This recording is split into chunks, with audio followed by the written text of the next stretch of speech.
ก็จะยิงตัวก๊อก15 Gen 5ยิงดูกลุ่มนะครับก็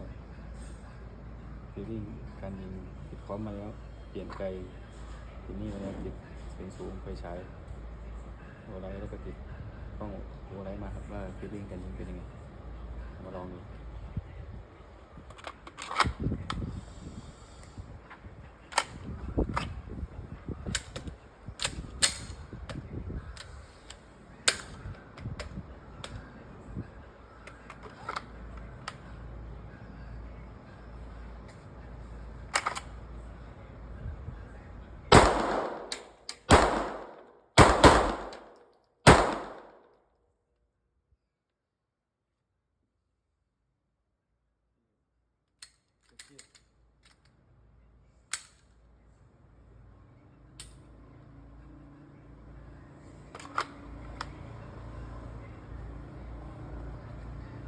ลื่น